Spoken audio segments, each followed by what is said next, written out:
السلام علیکم خورا برادرای عزیز. خدا کنه کلتان خوب باشین. یک وصیت‌نامه آمده که از طرف مجاور حضرت محمد صلی الله علیه وسلم نشر شده که نجیم جان خواهش کرد که ما فارسیش بخوانم چون خوانده نمیتونین در گروپ روان کنم.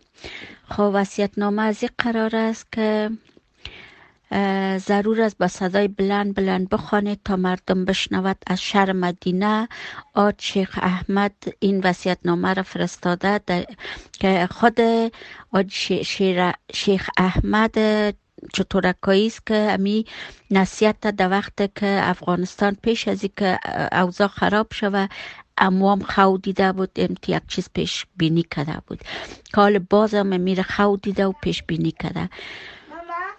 در این وصیت‌نامه نوشته شده که در شب جمعه قرآن شریف مطالعه می کردم که به خواب رفتم و در خواب دیدم نبی اکرم حضرت محمد صلی الله علیه و سلم تشریف آوردند در خواب خود دیده و فرمودند که این هفته 60,000 نفر مرده اند ولی در میان آنها یک نفر با ایمان نبوده.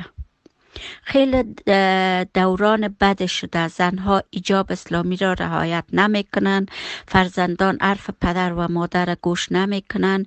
شما ای شیخ احمد به مردم این دنیا بفرمایید که نیک و پرهیزگار باشید چون قیامت نزدیک است. در آسمان یک ستاره ظاهر شده یعنی پیدا شده و بعد از آن دروازه‌های توبه بر روی همه بسته می شود. رسول اکرم صلی الله علیه و سلم فرمود هر کس این وصیت‌نامه را خواند و از روی آن چاپ و از جای به جای دیگر بفرستد، در روز قیامت من به حمایت آن شخص میآیم و خداوند خانواده آنها را نیز راه بهشت نشان میدهد.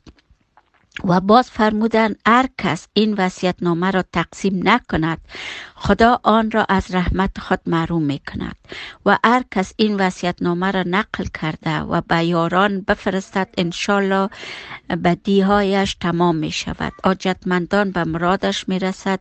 شیخ احمد گفت اگر این گفته ها دروغ باشد، چون خودش بسیار مردم حالا می فهمین که تبلیغ میکنه که دروغ است، گفته اگر این دروغ باشه خداوند مرا لعنت کنه و به جهنم بفرستد.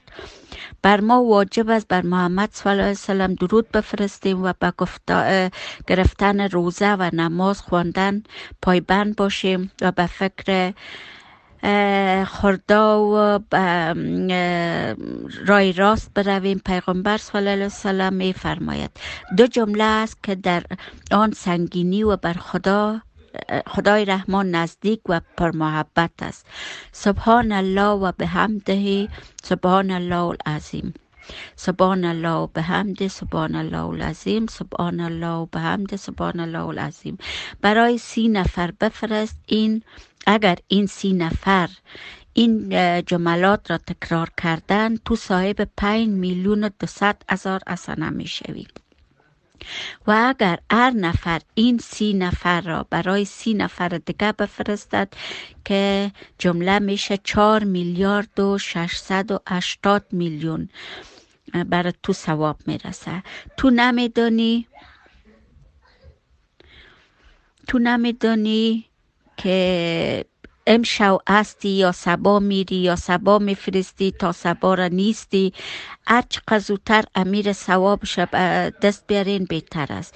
این پیام را نشر کو و بیشتر از 1 دقیقه وقتت نمیگیره.